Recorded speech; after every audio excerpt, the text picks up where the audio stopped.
Shalom Sobat Prestasi dan pemirsa Babel TV yang dikenal Tuhan. Apa kabar saudara semua hari ini? Kami percaya kita semua diberkati Tuhan. Haleluya. Hari ini kita berjumpa kembali di program yang tentu Anda tunggu-tunggu, yaitu Understanding More. Understanding More ini adalah acara yang persembahan dari STT Lintas Budaya bekerjasama dengan GKRI Jemaat Jakarta Breakthrough Community. Hari ini saya Tutur Panjaitan sudah siap di sini bersama narasumber kita, Bapak Pendeta Poltak YP Sibarani. Shalom Pak, apa kabar Pak? Shalom, kabar baik dan biasa Pak. Sehat ya Pak? Pelayanan keluarga? Puji Tuhan. Haleluya. Juga ada teman kita yang mendampingi, yaitu Bapak Dani Chandra. Apa kabar Pak? Sehat Pak? Puji Tuhan Pak, sehat. Sehat ya Pak. Juga ada Bapak Edi Sendi. Apa kabar Pak? Sehat? Sehat Pak. Dahsyat Pak. Amin. Oke. Sobat Prestasi dan pemirsa Babel TV, teman-teman kita di sini sudah siap untuk berbincang-bincang. Hari ini rupanya kita akan membahas tentang kemerdekaan yang dikerjakan oleh Roh Allah. Kemerdekaan yang dikerjakan oleh Roh Allah, atau mungkin kalau kita balik, Roh Allah yang memerdekakan. Begitu. Hari ini topik ini akan kita kupas sekiranya sekitar 2 jam ke depan. Kami harap semua sobat prestasi berkenan mendengarkan dan bincang-bincang. Perbincangan ini kami berdoa kiranya menjadi berkat. Mari kita berdoa bersama-sama. Tuhan Yesus, Engkau yang sudah memberkati kami dengan kasih dan rahmat-Mu.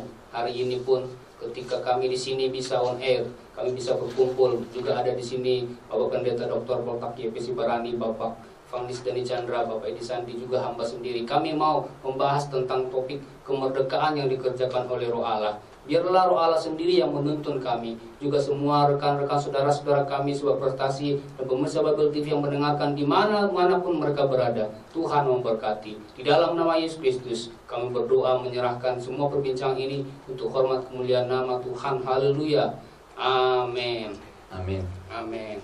Bapak Pendeta Poltak YP Sibarani, Bapak, ini kan kita bicara tentang kemerdekaan yang dikerjakan Roh Allah. Kalau kita bagi misalnya dulu ini adalah topiknya kemerdekaan. Tapi kemerdekaan bukan kemerdekaan yang biasa-biasa nih. Kemerdekaan yang dikerjakan oleh Roh Tuhan, Roh Allah. Maka tentu di awal ini kita perlu menjelaskan kepada semua pendengar, juga kepada kita yang hadir di sini. Kira-kira kenapa kita angkat topik ini hari ini? Apakah memang topik ini begitu pentingnya untuk kita? Kalau penting, apa pentingnya Pak? Ya, pertama-tama karena topik ini banyak dibicarakan dalam Alkitab. Dan tugas siapa lagi kalau bukan tugas kita untuk mengangkatnya.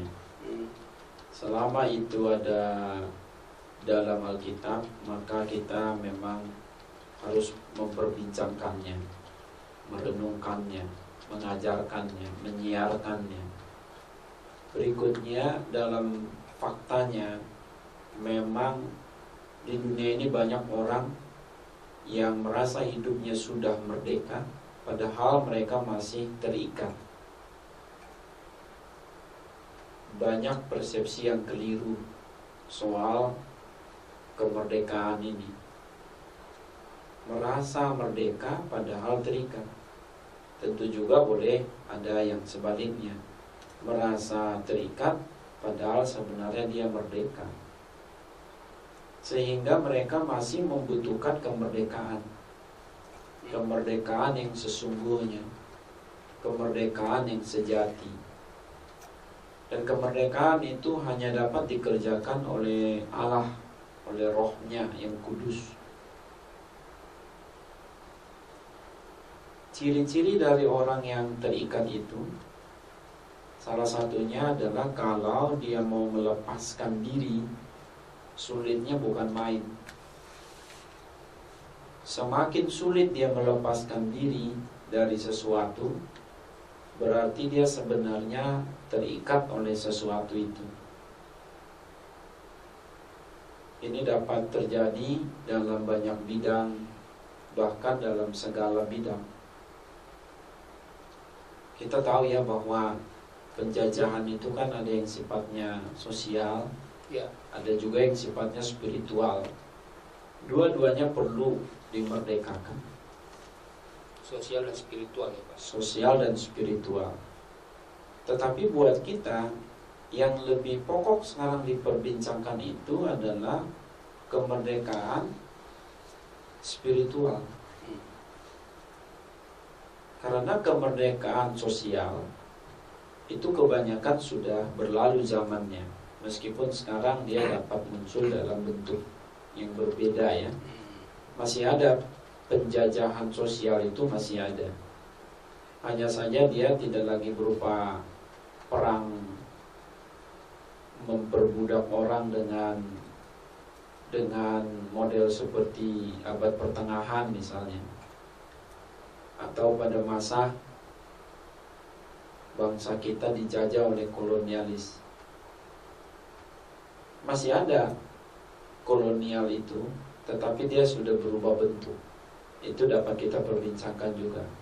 Namun yang lebih berbahaya adalah penjajahan secara spiritual. Lihatlah semisal di negara-negara yang mereka merasa sudah merdeka, bahkan maju dalam ekonomi, maju dalam legalitas, sepertinya mereka juga memiliki tertib sosial yang tinggi. Mereka sudah begitu demokratis katanya. Tetapi coba lihat, mereka yang bebas secara sosial, ekonomi, politik, budaya itu justru secara moral mereka terikat atau diikat oleh kenajisan, diikat oleh kebiasaan buruk, diikat oleh filsafatnya, diikat oleh kejahatannya, pikiran-pikiran negatifnya, diikat oleh makanan, minuman, hedonisme, diikat oleh perselingkuhan, diikat oleh free sex, pornografi, kemabukan, diikat oleh banyak hal yang mengikat. Sehingga antar sesama juga jadi sulit untuk menyatu. Anda tidak dapat menyatu kalau Anda diikat. Maksud saya menyatu dengan yang lain. Mengapa suami tidak dapat menyatu dengan istrinya? Karena dia masing-masing terikat oleh sesuatu yang lain. Kalau suami bebas, istri bebas dalam pengertian yang benar, maka mereka dapat bersatu. Sebab tidak ada yang di antara mereka. Demikian pula anak dengan orang tua, menantu dengan mertua, kakak dengan adik, tetangga dengan tetangganya, antara jemaat dalam satu komunitas gerejawi, pendeta dengan warga gereja, pemerintah dengan rakyat, warga negara dengan government, termasuk dengan Tuhan. Kita kan dapat bersekutu dengan Tuhan secara spiritual. Tetapi mengapa ada orang tidak dapat bersekutu dengan Tuhan? Karena terikat, terpenjara dia, terkungkung, tidak bisa lepas. Biang dari semua ikatan itu kita, kalau pelajari Alkitab, adalah iblis, setan, roh jahat, Lucifer. Tetapi seseorang terikat karena dia memang mau diikat. Minimal karena dia memberi kesempatan untuk dia diikat. Nah, di dalam Alkitab mau diingatkan bahwa manusia itu perlu dimerdekakan. Tetapi oleh siapa? Oleh Roh Allah. Ada juga disebut oleh Tuhan Yesus, oleh firman, oleh kebenaran. Sebaiknya kita paham itu semua satu kesatuan. Tetapi kali ini kita untuk membuat topiknya lebih sederhana didengar, kemerdekaan yang dikerjakan oleh Roh Allah atau Roh Allah yang memerdekakan. Begitu dulu. Oke, Pak Pendeta, dari penjelasan Bapak tadi ada disebutkan tentang peran iblis ya, mengikat sehingga seseorang itu tidak merdeka. Di samping itu juga ada dari diri orang itu sendiri, karena dia membiarkan dirinya atau karena dia memang mau diikat. Maka pertanyaannya begini Pak, ketika orang itu misalnya ternyata banyak kesaksian, dia merasa tidak pernah kasih kesempatan ke iblis. Bisa contoh lah, ada seseorang datang kepada hamba Tuhan, dia minta semacam didoakan kelepasan begitu. Dia merasa diikat, tapi dia seingat dia tidak pernah memberi kesempatan sedikit pun. Dia nggak mau, tapi kok dia merasa diikat begitu Pak. Apa ini ada problem lain atau gimana? Ya, ikatan kuasa kegelapan atau hal-hal yang buruk itu Iya, memang dapat terjadi secara bertahap. ya. Dan iblis tidak butuh pintu yang sangat lebar untuk dia masuk ke dalam manusia. Iblis hanya butuh secelah saja, satu celah kecil pun dia dapat masuk. Jadi opportunity atau kesempatan itu yang harus di stop, tutup rapat-rapat. Jangan ada satu titik atau satu celah pun dia masuk. Dia tidak butuh pintu yang lebar sekali, karena dia bulus sekali, tinggi akal bulusnya. Dia dapat menipu.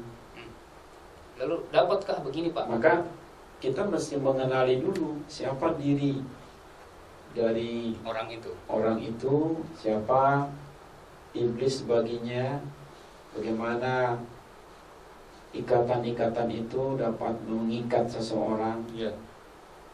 Iblis tidak akan datang dengan dirinya yang asli.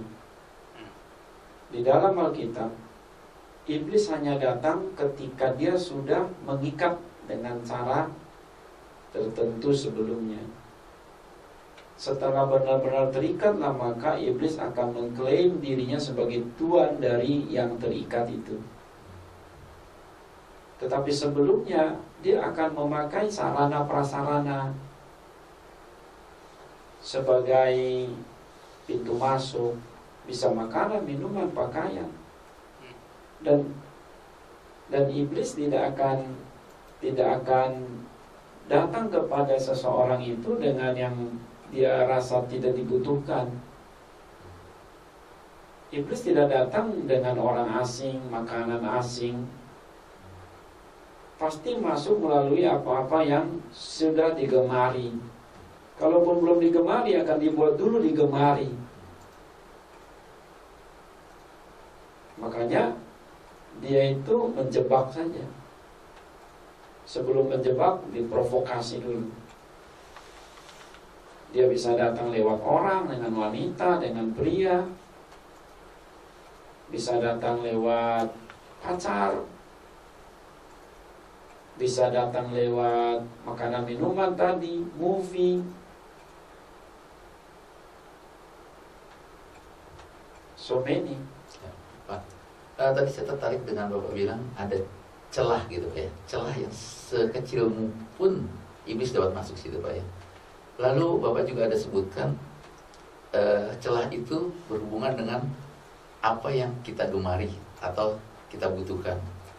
Tetapi kalau seperti itu ceritanya Pak, manusia ini kan memang banyak kebutuhannya Pak ya. Lalu apakah kita berarti selalu bisa membuka celah untuk iblis masuk,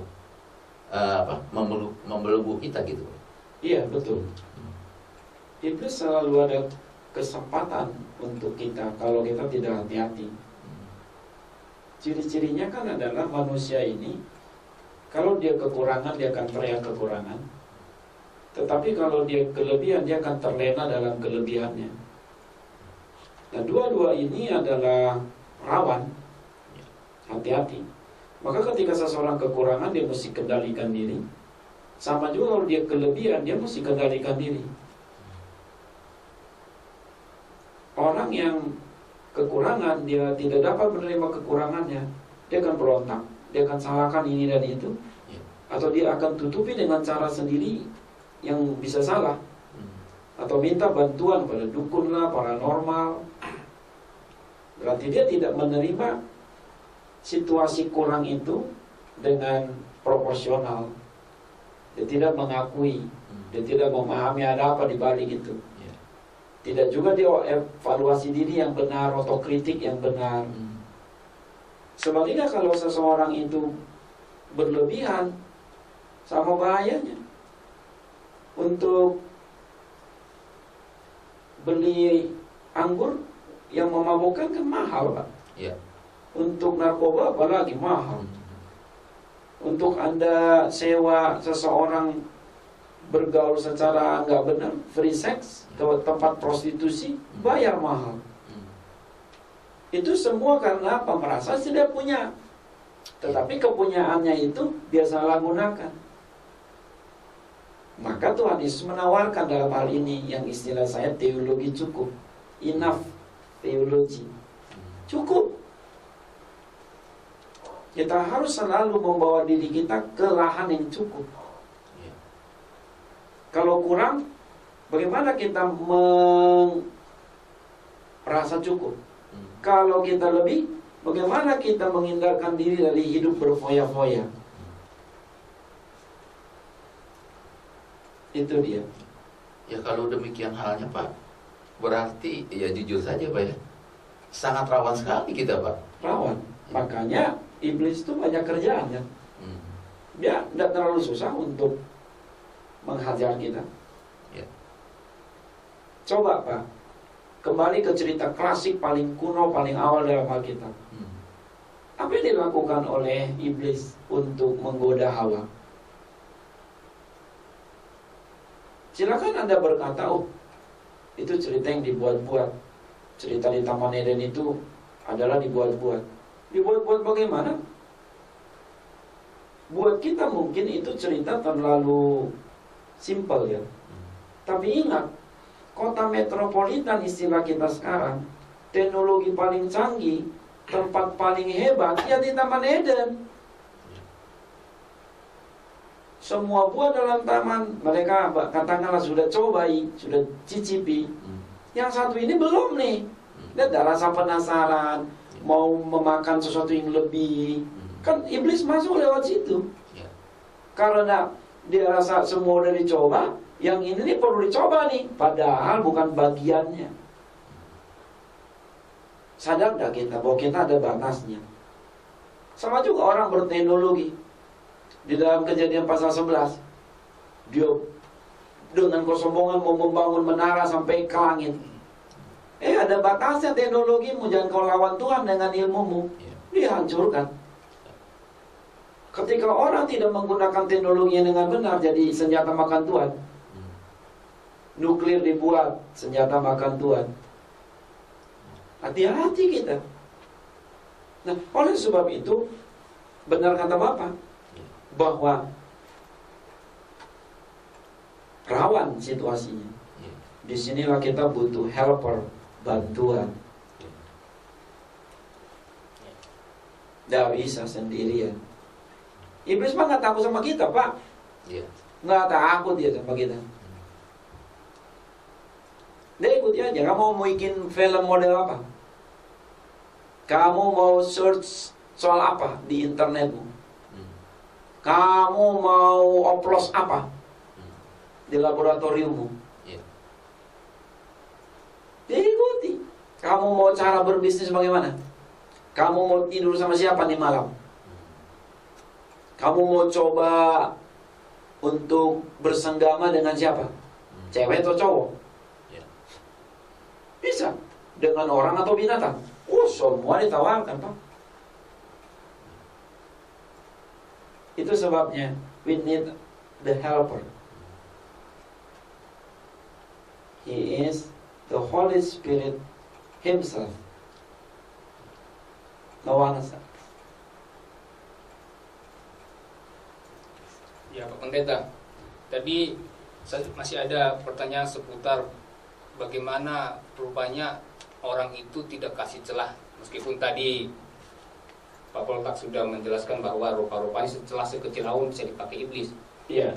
Tapi bagaimana apabila seseorang berkata, saya tak kasih celah, tapi orang tua saya yang mengirim, mewariskan, mereka pakai istilah mewariskan, karena warisan itu akhirnya jadi ke saya meskipun saya nggak pernah secara jelas memintanya atau mengizinkannya masuk. Yes. Seperti itu, gimana itu Pak?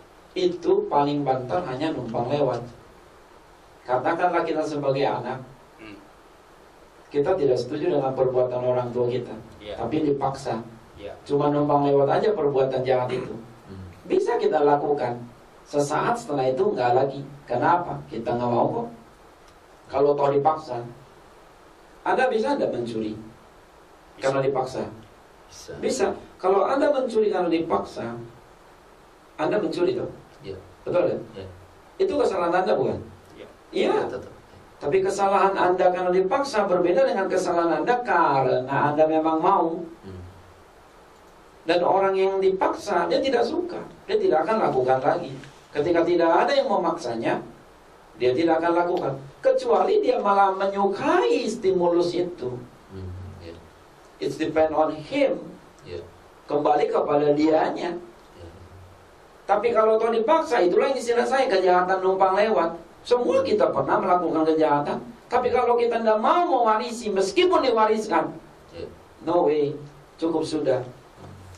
Pak Poltak, melanjutkan yang tadi terakhir Bapak jelaskan, yang mengenai bahwa kejahatan yang dipaksakan nih Pak, akhirnya kita berbuat kejahatan. Kalau misalnya nih Pak, dia berbuat dosa atau kejahatan karena dipaksa, terpaksa kan Pak, tetap dilakukan. Tiba-tiba nih Pak, ada hal tertentu, kecelakaan, meninggal Pak. Nah, masuk surga atau masuk neraka Pak? Iya. Masuk surga atau masuk neraka tidak seringan itu penilaiannya. Semua berpulang kepada hikmat Tuhan. Coba kita lihat di dalam surat Roma pasal 2.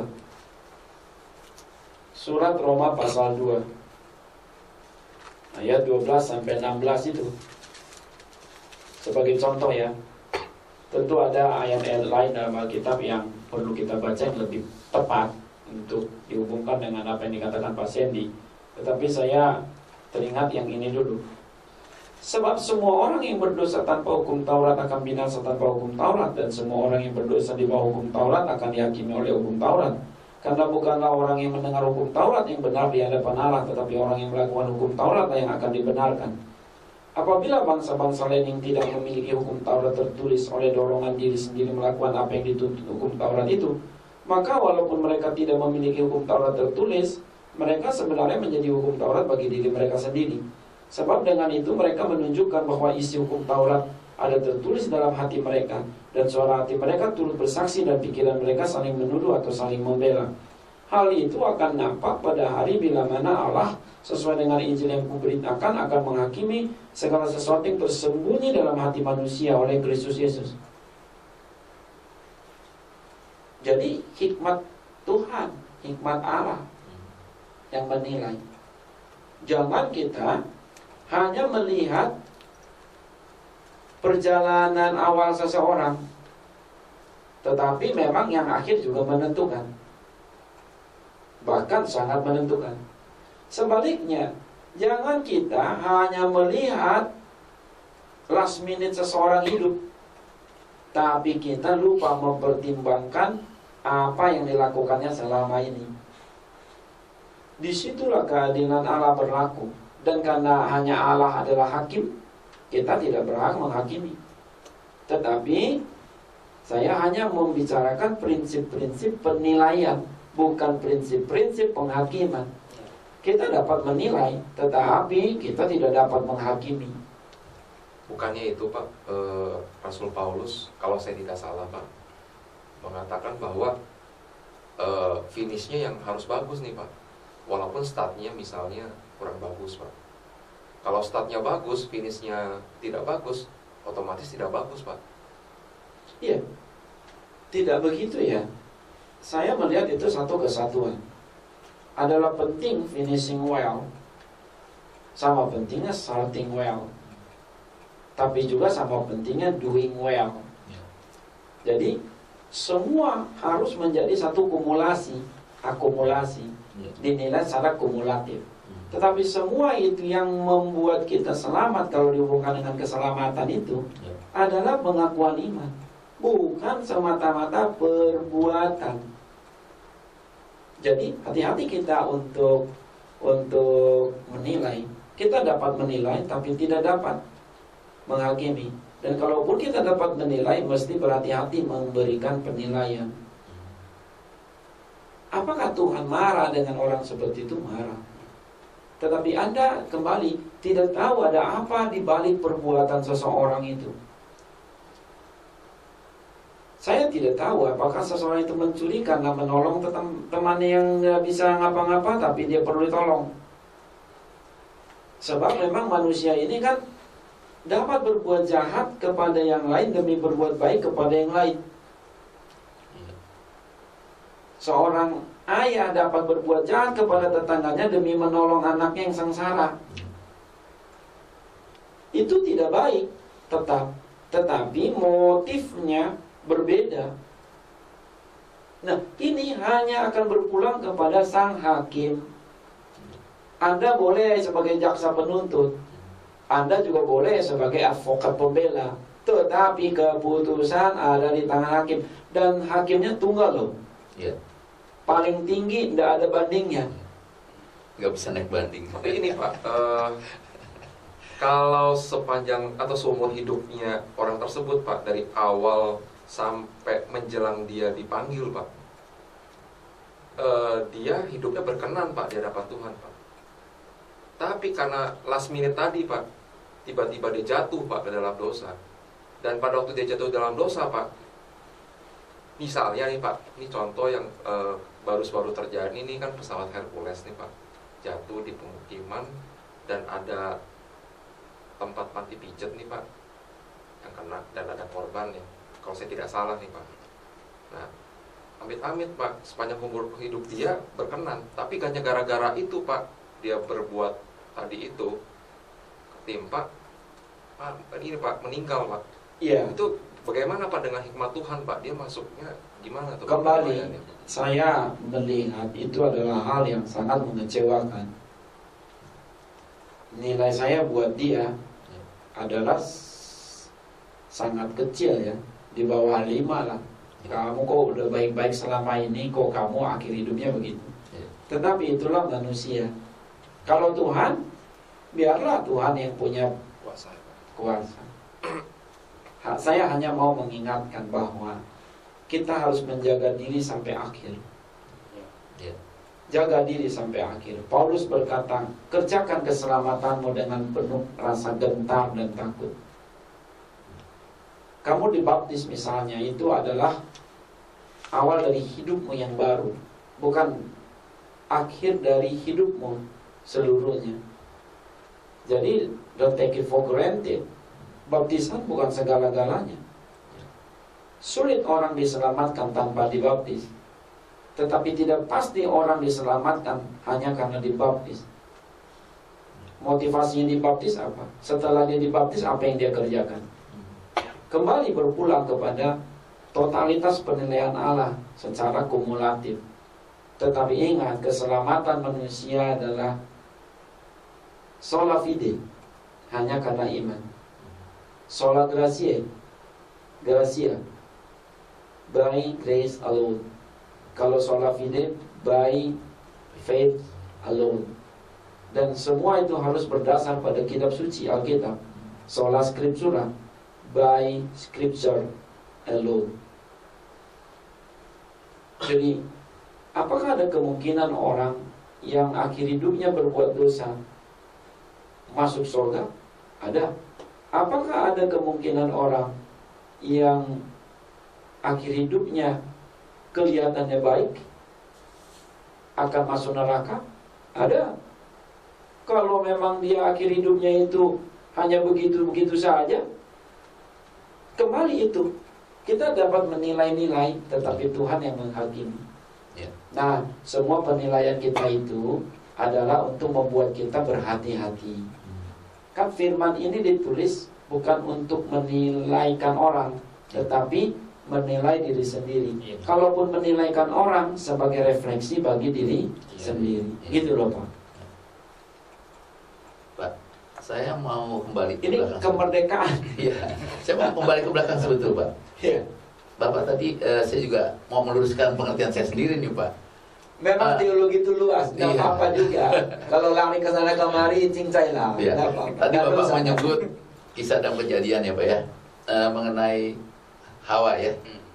Saya melihat begini, Pak. Kalau Bapak mengatakan bahwa sepertinya iblis itu memfasilitasi kita, Pak. Awalnya tuh dari keinginan kita. Contohnya, Pak, kalau di kisah Adam dan Hawa itu ya, Hawa itu, apakah Bapak maksud Hawa itu sudah ada keinginan, Pak, untuk memakan buah itu?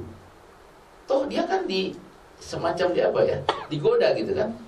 Nah tadi saya memperhatikan, kalau Bapak bilang bahwa awalnya kita ada kebutuhan, keinginan, sehingga si iblis ini seakan memfasilitasi gitu Pak. Iya. Nah, karena kita buka celah gitu Pak. Iya. Tapi bagaimana dengan kasus Hawa? Apa memang Hawa juga istilah membuka celah seperti itu? Kalau saya lihat dari karakteristik dialognya antara iblis yang menyerupai ular atau memakai ular, Ya. itu dengan Hawa di Taman Eden, Kejadian pasal 3, saya menilai, mengamati karakteristik dari dialog di antara mereka. Memang Hawa itu sudah ada rada-rada juga kepengen tahu apa sih ini buah ini sehingga tidak boleh dimakan.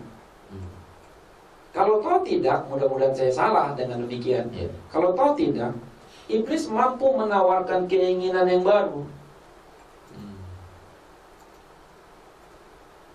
Hawa tidak merasa butuh. Mungkin saja dia hanya mengingini. Tetapi iblis membalik situasi. Ya. Kamu butuh. Jadi memprovokasi Pak ya? Memprovokasi dan membalik Pak. Membalik. Kamu butuh. Kalau kamu makan, kamu bisa hebat. Ya, ya. Bukan kamu jadi sekedar ingin tahu lagi, kamu akan tahu. Itu jebakan maut iblis. Ya. Hati-hati. Pelintir betul. Kejadian pasal 2 ayat 16-17 berkata apa? Kepada manusia itu oleh Allah. Jangan kau makan buah itu. Kamu raba pun jangan. So, kalau kau makan, kau akan mati. Mengapa dikatakan kau raba pun jangan? Kalau diraba apakah itu dosa? Banyak diperdebatkan. Ya. Buat saya, diraba saja tidak dosa buat saya. Tetapi diraba adalah awal dari dimakan. Ya. Makanya supaya jangan dimakan, jangan kau raba. Kalau kau sudah pegang, sulit, lebih sulit untuk tidak kau makan. Tapi kau tidak akan makan kalau kau tidak raba. Kan begitu. Ya. Jadi kalau kau makan pada hari itu, kau pasti mati. Tetapi oleh pendengaran si Hawa diubah bahwa kalau kami makan, kami akan mati. Kata pasti dirubah menjadi kata akan. Ada degradasi pengertian firman. Di situ iblis dengan kelihayannya, dia tahu nih, nah ini Hawa nih nggak kuat nih dalam firman nih. Dia kelabuin, dia ajak lebih dalam. Hawa, kalau kau makan bukan kau akan mati, tapi karena Tuhan tahu ada apa di balik itu. Jadi begitulah provokasinya. Makanya ini modusnya mirip-mirip saja. Jangan berzina. Iya, saya setuju tidak berzina, kata orang itu. Ini somebody ya. Ya. Iblis berkata lagi, betul kamu tidak boleh berzina dalam situasi normal. Tapi kalau keadaanmu begitu rupa, istrimu begitu, dan itu adalah kan kamu sebenarnya dulu pernah pacaran sama dia, kamu mesti tanggung jawab loh. Kenapa kau nggak jadi menikahi dia sampai sekarang dia masih sendirian tuh? Kamu juga loneliness, istrimu nggak dekat denganmu. Ini diprovokasi. Jadilah akhirnya menjadi situasi dogmatis. Karena dia kalau tidak firm dalam firman, harus firm. Itulah Pak. Ya Pak, ini masih tentang kemerdekaan ini. Di sini kan kemerdekaan yang dikerjakan oleh Roh Allah. Yes. Lalu pertanyaannya, apakah kalau bukan dikerjakan Roh Allah, orang itu nggak bisa merdeka Pak? Apakah dia tidak bisa memerdekakan diri sendiri atau minta bantuan kepada sesamanya, orang yang lebih kuat menurut dia? Tidak perlulah Roh Allah. Ilustrasinya itu adalah kalau orang jatuh Pak. Kalau orang dewasa seperti kita jatuh ke selokan 50 cm saja, dan bukan berlumpur pula selokannya, ngapain teriak-teriak sampai supaya pemadam kebakaran datang berpatroli? Tidak perlu. Cukuplah Anda pelan-pelan tenang, berusaha bangkit, menggapai ujung dari selokan itu di atas 50 cm loh. Belajarlah langsung berdiri atau perlahan-lahanlah berdiri. Tapi akan berbeda kalau 1 meter. Kalau 1 meter Anda perjuangannya lebih kuat lagi. Tapi kalau sudah 5 meter, jatuh ke sumur yang licin, dari tanah pula, air mulai menggenang dari bawah, Anda sudah berusaha melompat, tidak bisa. Anda mau menaiki dengan cara memanjatnya, jatuh lagi. Anda harus teriak minta tolong, jangan sombong, juga jangan malu.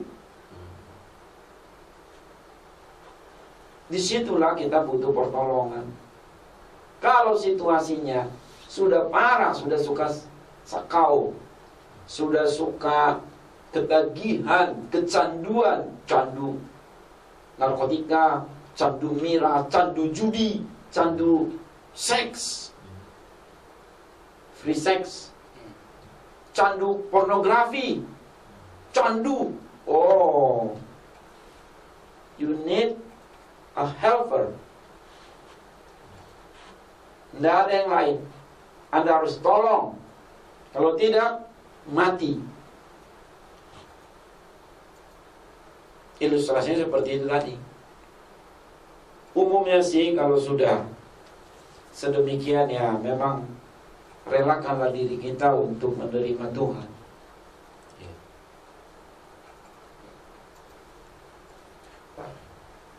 Apakah kalau yang sudah kayak addicted begitu Pak, Candu. itu need helper Pak? Salah satu untuk media untuk solusi tersebut adalah pelepasan Pak. Iya. Salah satu iya. Supaya tuntas Pak. Walaupun dia sudah terima Tuhan, dia sudah dibaptis, tapi karena sudah addicted statusnya belum bisa nih tuntas nih, harus pelepasan. Iya, pelepasan.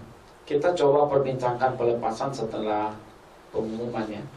Karena bicara soal pelepasan ini cukup panjang.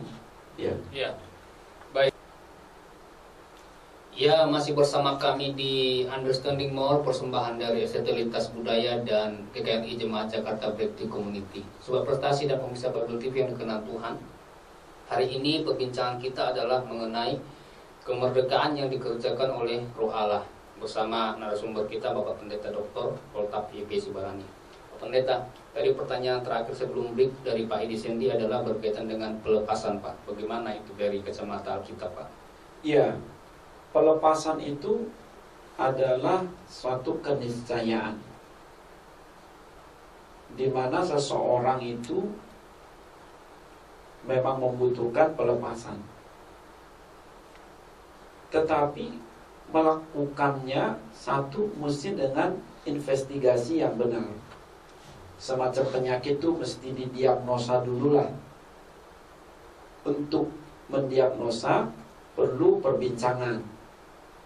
Perbincangan ini biasa disebut sebagai konseling. Jadi konseling dulu. Setelah cukup tahu apa problematikanya, cukup tahu apa yang menjadi the real problemnya, masalah sesungguhnya, sudah cukup tahu juga apa yang menjadi penyebab persoalan itu. Dalam hal ini tadi kebiasaan buruk kah, keterikatan, tuh hal tertentu termasuk keterikatan uang ya. Ada juga orang terikat dengan uang, mamonis. Maka barulah diadakan pelepasan. Pelepasan itu adalah sederhananya seperti ini maksudnya. Dengan kuasa Tuhan yang lebih dari biasanya kita harapkan, dengan kuasa Tuhan yang begitu fokus untuk menolong orang itu, disertai dengan doa pengurapan, maka kita usir kuasa-kuasa kegelapan, roh-roh jahat, kuasa setan iblis yang mengikat orang itu. Kita rebut dia kembali dari kuasa kegelapan, dilepaskan sehingga dia terbebas. Tetapi kembali, janganlah kita langsung mengadakan pelepasannya, supaya kita dapat menakar dulu apa sebenarnya masalah. Ya ibarat saya dalam dunia perang militer, kalau kita baca ensiklopedia atau baca dari cerita-cerita peperangan, kalau semacam ternyata itu adalah semut saja yang mau dibunuh, ngapain pakai bazooka? Cukuplah ditindas saja pakai kayu. Kalau itu satu orang musuhnya dan tidak ada surrounding sekelilingnya yang membahayakan, ngapain pakai bazooka? Ngapain pakai granat? Tembak aja satu, selesai. Kecuali mungkin ada pertimbangan lain.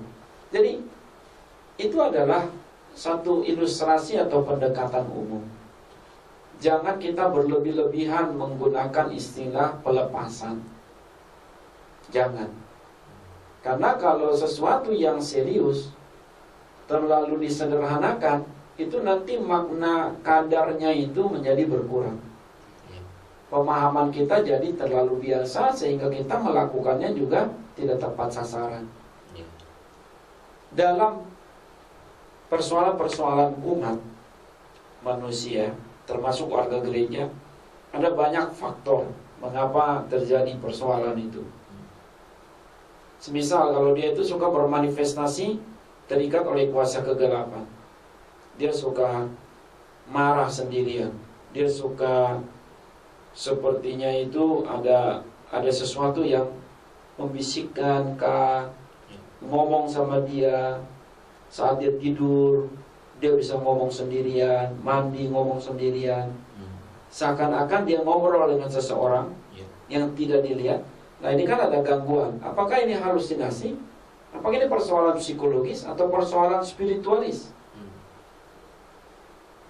Kalau orang-orang yang hanya memahami secara psikologis, orang ini sepatutnya bawa saja ke psikiater.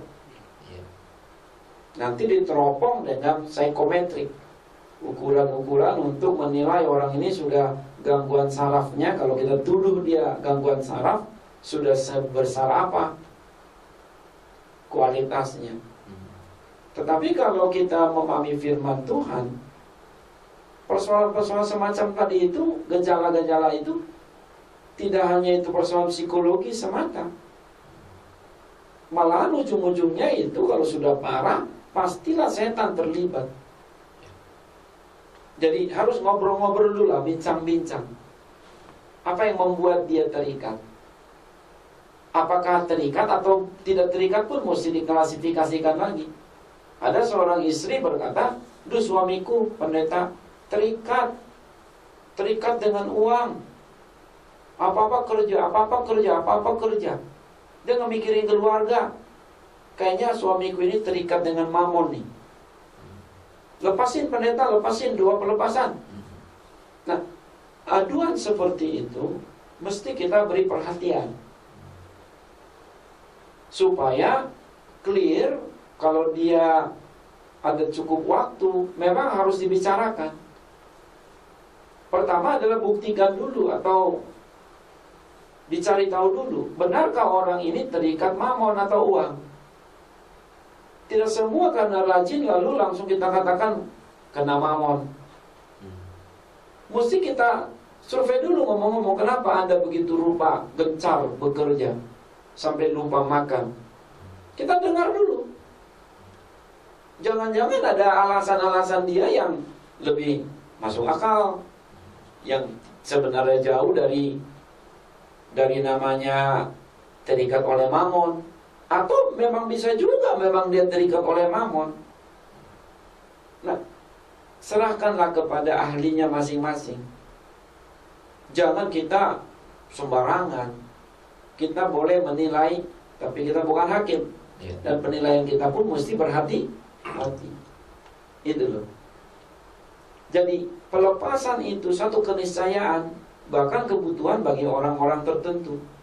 Tetapi sebelum itu dilakukan, bincang-bincanglah dulu, ngobrol-ngobrol. Tidak mesti kita katakan konseling, supaya dia jangan terasa seperti mau diadili. Kan kita harus bijak menggunakan istilah. Juga jangan langsung katakan, aku mau usir setan di dalam dirimu. Dia kan jadi merasa apa iya aku senajis itu, kan gitu. Nah, oleh sebab itulah kita cobalah ngobrol-ngobrol. Ada kalanya itu hanya masalah persepsi dari orang sekitar. Tapi apapun itu kita hargai untuk kemudian dibuktikan. Tapi Pak, sebaliknya Pak, apakah orang yang membutuhkan pelepasan itu dia menyadari bahwa dia membutuhkan pelepasan atau dia terikat oleh sesuatu? Bisa ya, bisa tidak. Tapi orang kalau sudah terikat betul-betul, biasanya dia udah nggak fokus dengan keadaan dirinya. Nggak fokus dia. Karena secara kumulatif hanya orang luar yang dapat melihat gejala-gejala itu. Cobalah, mana sering kita perhatikan, saya kayaknya tambah kurus nih. Kok saya tambah kurus nih? Pasti orang lain yang lihat, meskipun itu hanya sebagai gejala-gejala naik turun, fluktuatif. Tapi orang lain yang melihat, loh, kok kamu wajahnya sekarang muram terus? Loh, kok kamu gak suka lagi kayak dulu dandanannya rapi, sekarang kok kamu aut-autan? Maaf ya, karena kawan-kawanku, kok kau sekarang bau sih? Hanya orang lain yang dapat melihat secara kumulatif. Lah kalau kita kita fokus dengan sesuatu yang apalagi ditutupi selaput kuasa kegelapan, kita sama terikat. Mana orang nyadar sebelum ditegur ya? Dan lebih tepatnya setelah dia tertegur baru dia nyadar. Kalau ternyata yang dia pakai uang judi itu uang kuliahnya, uang kuliah anaknya, uang belanja, dia udah gak nyadar karena dia udah dipretelin kuasa kegelapan, terhipnotis dia.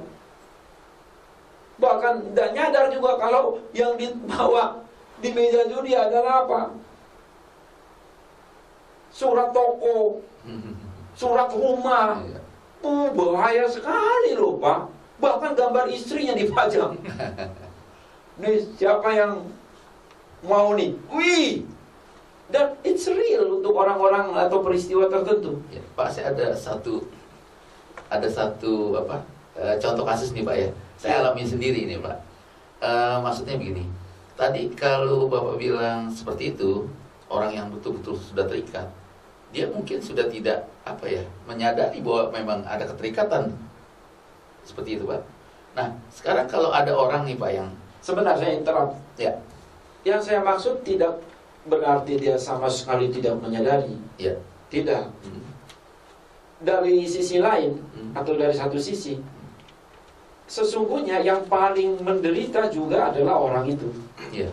Tetapi persepsinya dia sudah tidak jelas gitu. Kadang-kala saking menderitanya dia hopeless. Dia berkata apa? Udahlah jangan tolongin saya dah, urus saja diri kalian sendiri. Kadang-kadang kita merasa nih sombong nih orang nih. Jangan-jangan bukan dia sombong, malah saking mindernya. Kan orang ya Pak? Ya, istilah saya sendiri ya. sombong minder itu kan kakak beradik, bisa naik turun. Ya. Ketika orang memuncak kesombongannya dia jadi minder. Ya, ya. Ketika orang memuncak keminderannya dia jadi sombong. Wah, nih orang sombong nih, nggak mau ditolong. Jangan-jangan dia saking mindernya. Begitu, Pak. Ya. Jadi teruskan. Oke, jadi pertanyaan saya begini, Pak. Kalau memang seperti itu, jujur saya ada satu teman lah ya, Pak ya. Dia itu No name ya. ya, no name, Pak. Ini dia kan saya juga suka dengar, bukan dia aja, Pak. Ada orang, tolong dong doain pelepasan buat saya gitu kan. Saya jadi kadang berpikir karena penjelasan Bapak tadi itu, loh orang itu kok minta gitu pelepasan. Dan anehnya lagi, Pak, dia tidak minta doakan pelepasan sekali loh, Pak.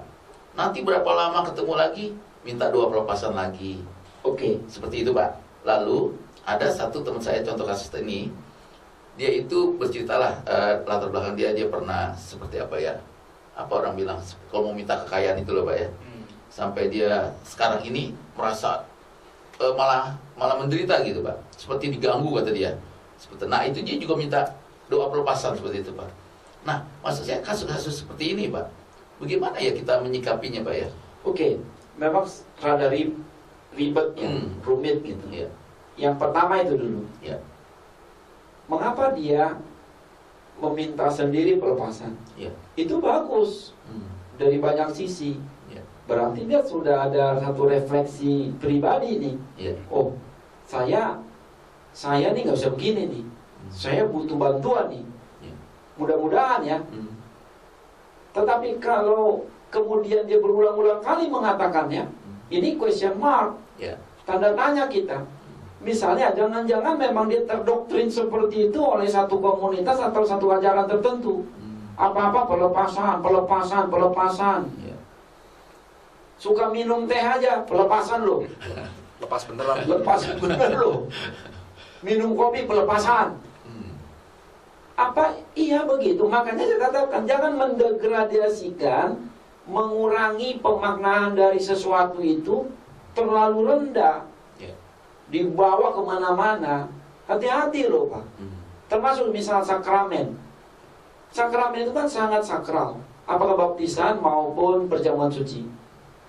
Tapi kalau orang tidak memaknainya dengan benar, jadi sekedar kebiasaan. Pemaknaannya itu. Maka secara manajemen waktu, ada kalanya diatur lebih baik.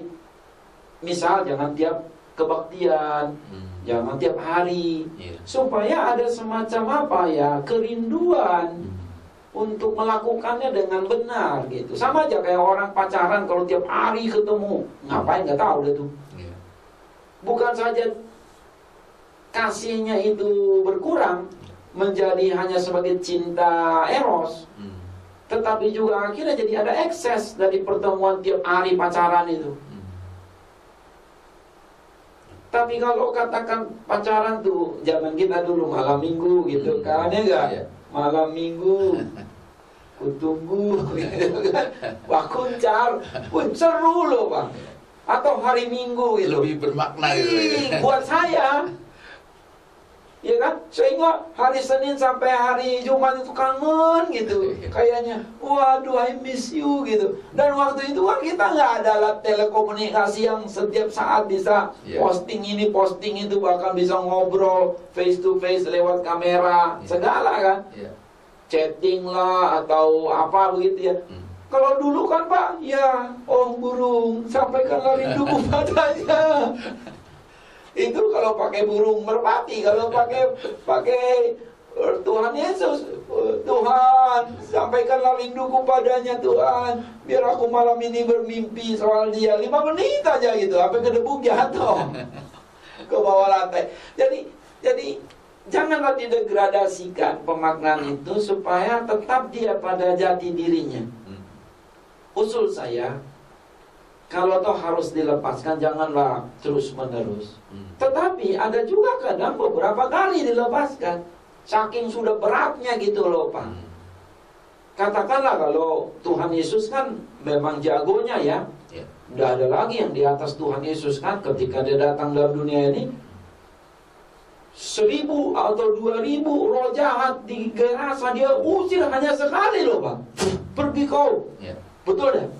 Atau 7 roh jahat yang mengikat Maria Magdalena di dalam Lukas pasal 8 ayat 1 sampai 3. Itu bisa kelar sekali saja.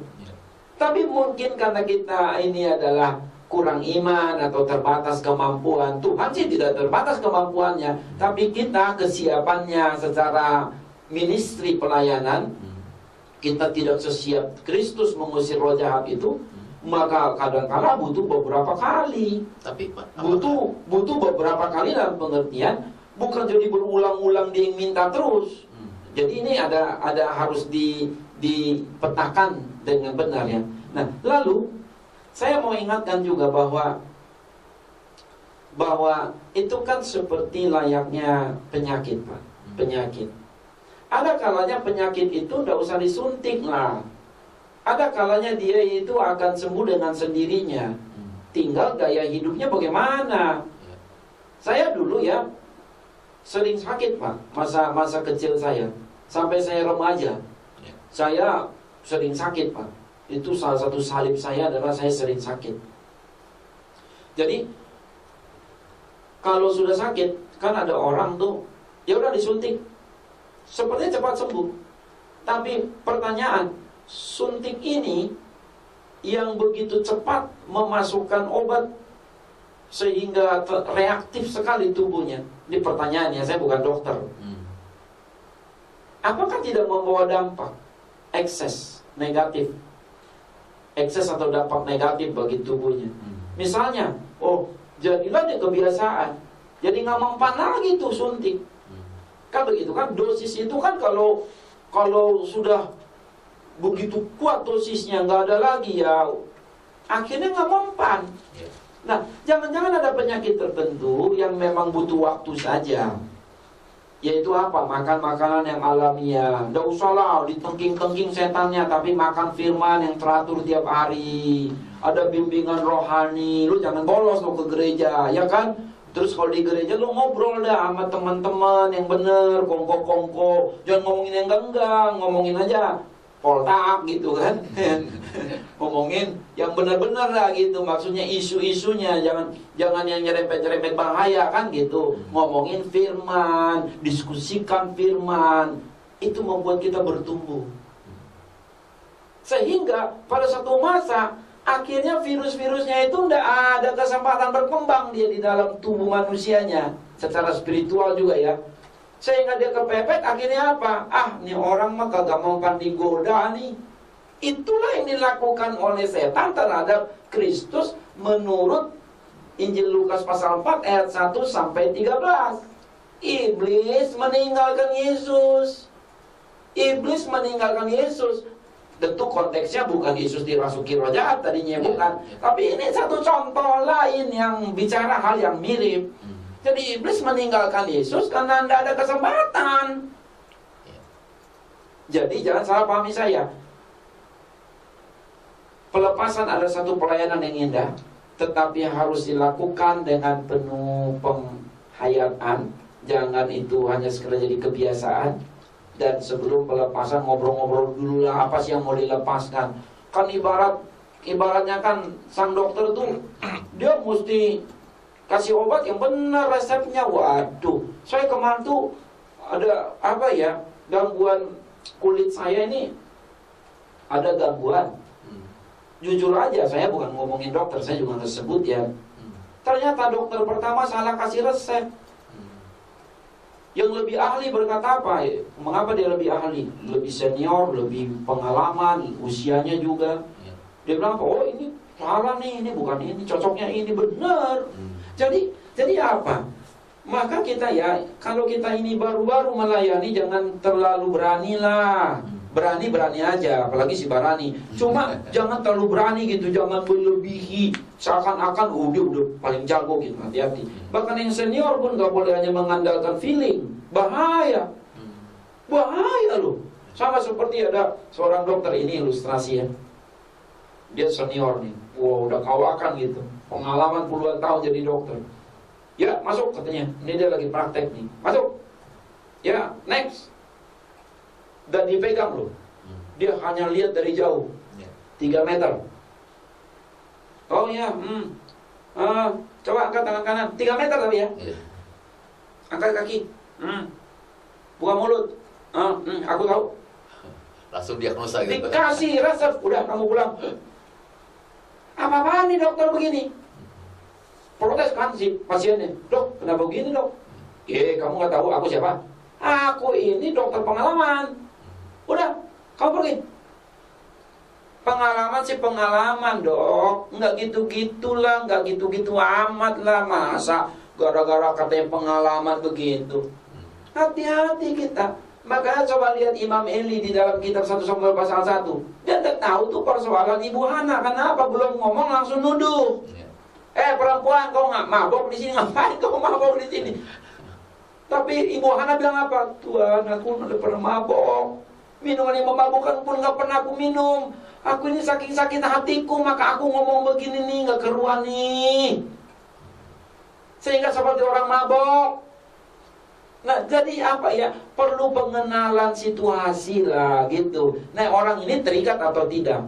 Ya. Itu loh, Pak. Ya, Pak. Silakan Pak Edi. Terima kasih Pak. Terlintas Pak tadi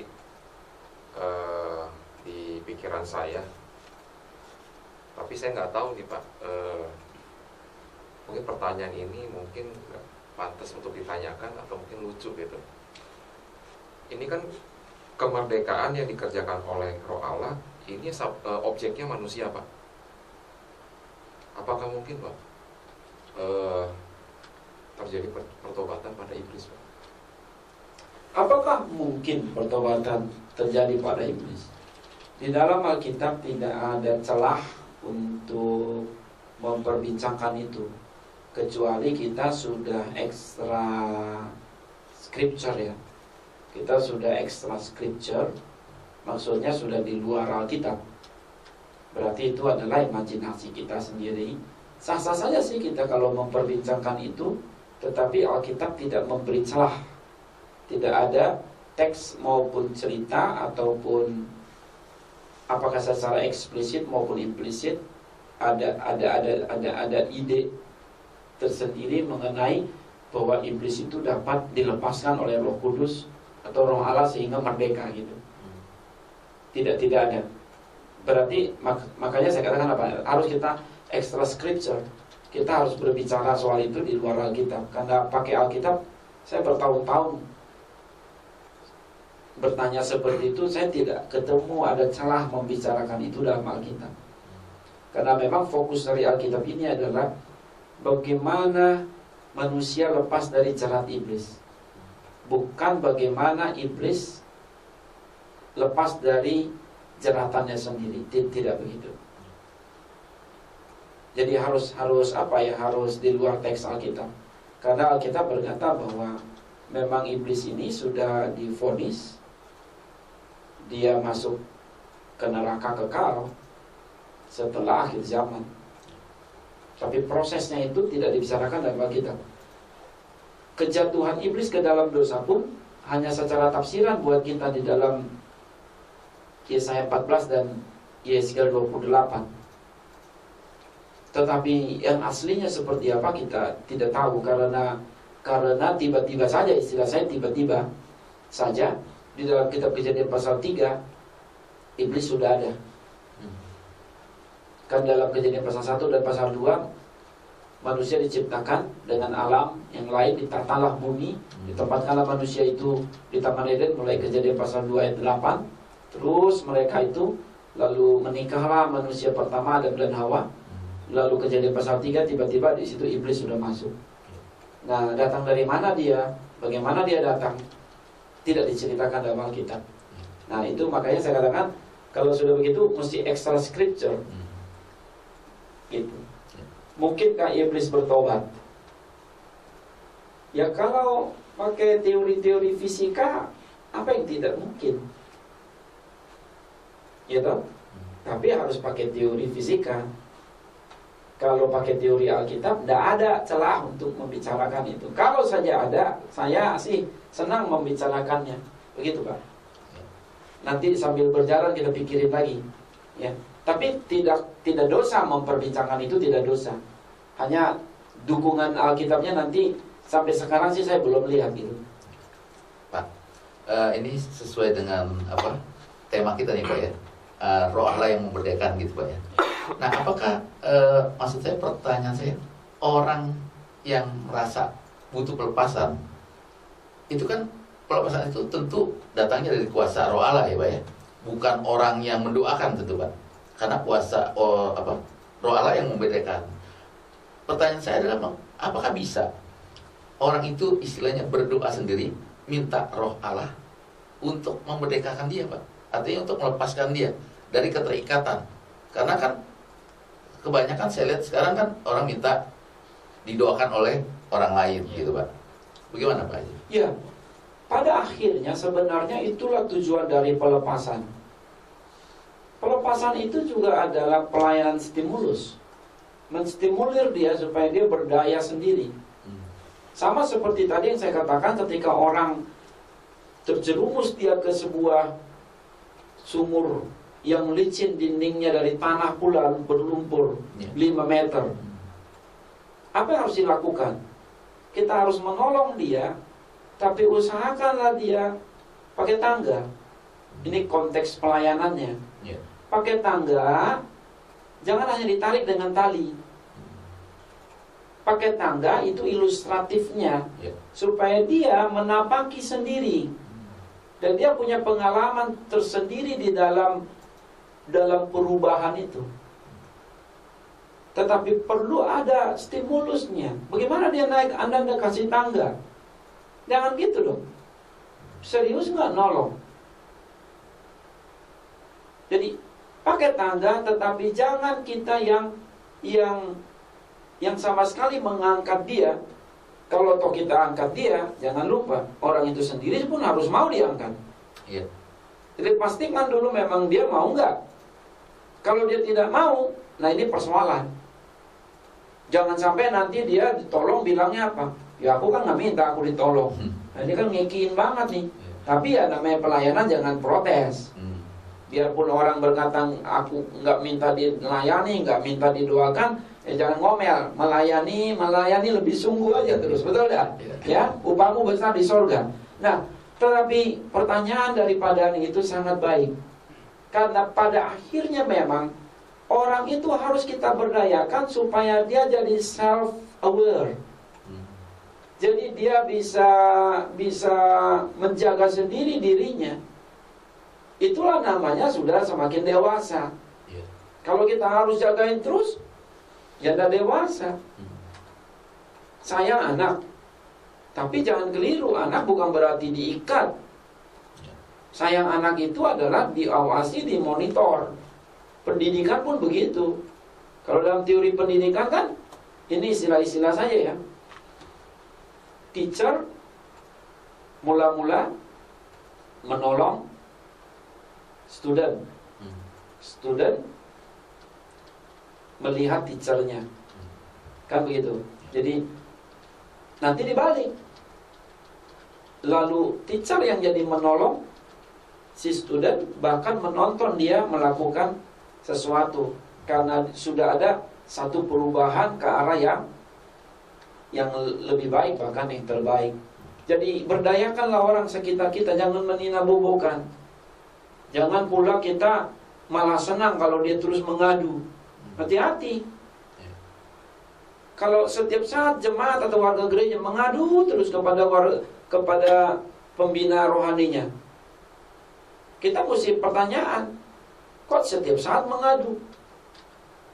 Harusnya apa? Dia harus bisa merecovery sendiri dong. Paling tidak awas-awas gitu. Makanya jangan kasih ikannya, kasihlah kailnya. Itu kan peribahasa kuno yang masyhur. Nah, berlaku juga untuk perkara-perkara spiritual.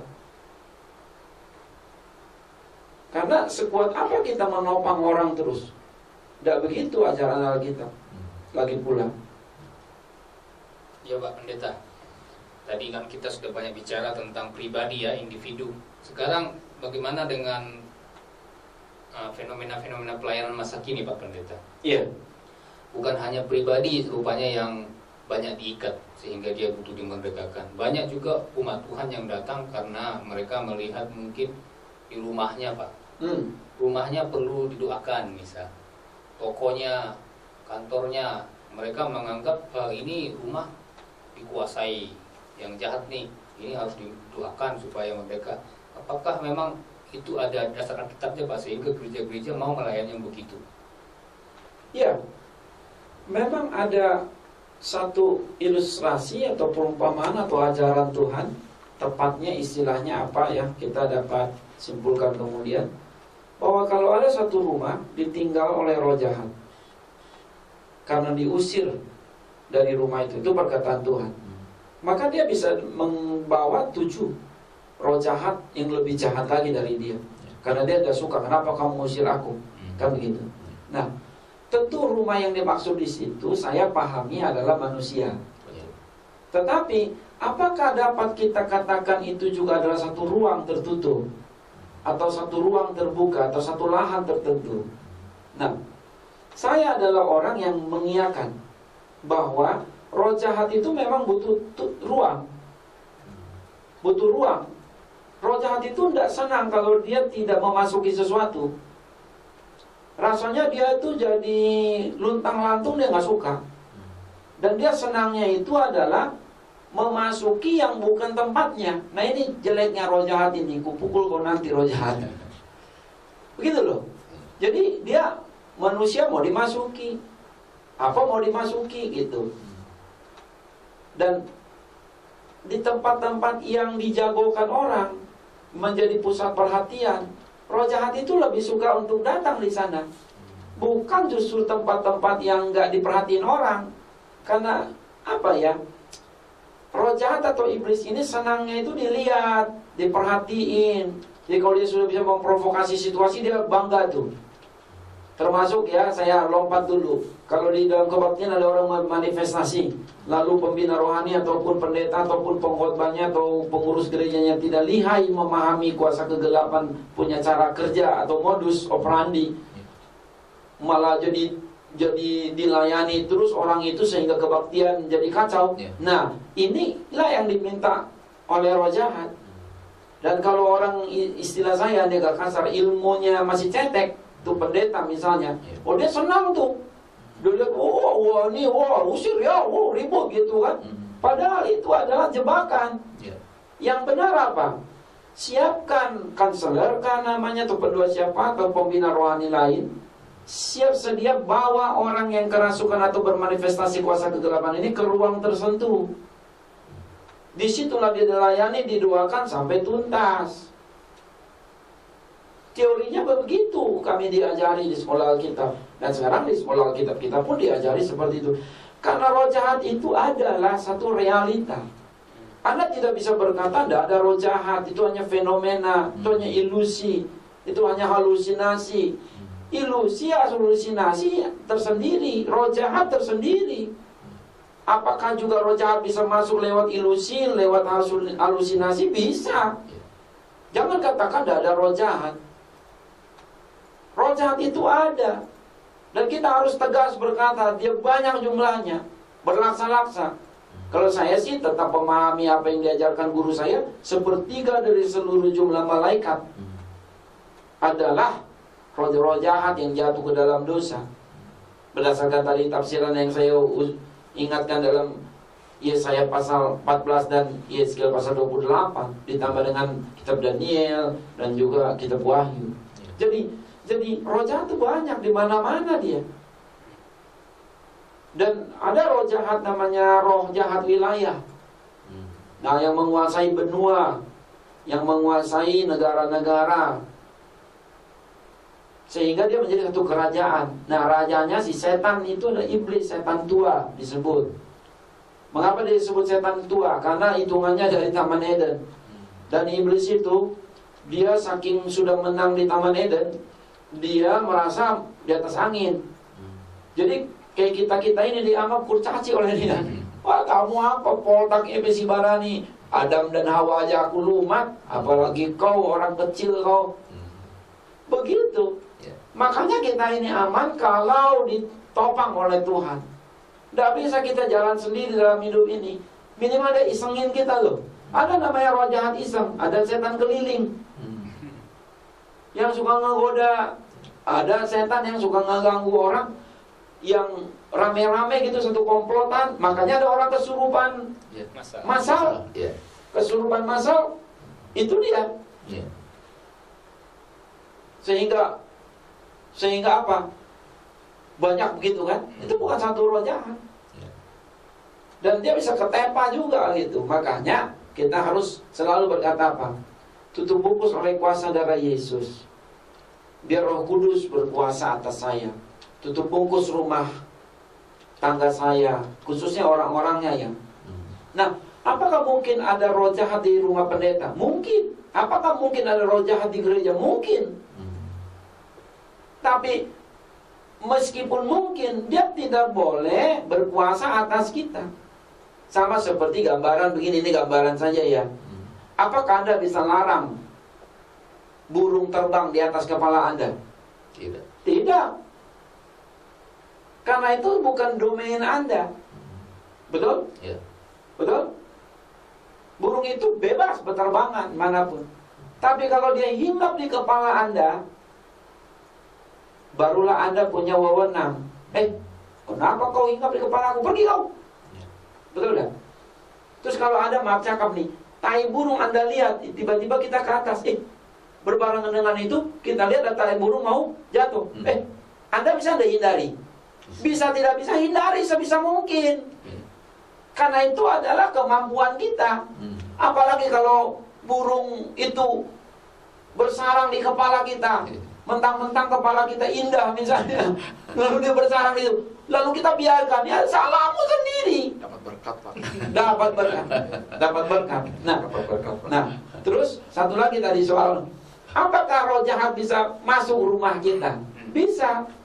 Dia cuma numpang lewat aja. Jadi tinggal kita usir. Belum tentu juga roh jahat itu ingin mengganggu kita, jangan suka GR aja. Ya, dalam pengertian belum tentu mengganggu kita. Ya memang dia hanya numpang lewat. Dia juga tahu diri gitu misalnya. Oh ini rumah pendeta nih, tapi dia namanya setan kesasar gitu. Tetap diusir, tapi jangan terlalu beri perhatian. Karena apa ya? Jangan membangunkan singa tidur. Jadi jangan diumbar-umbar. Kalau diumbar-umbar dia malah jadi sering datang. Malah senang dia, Pak. Iya.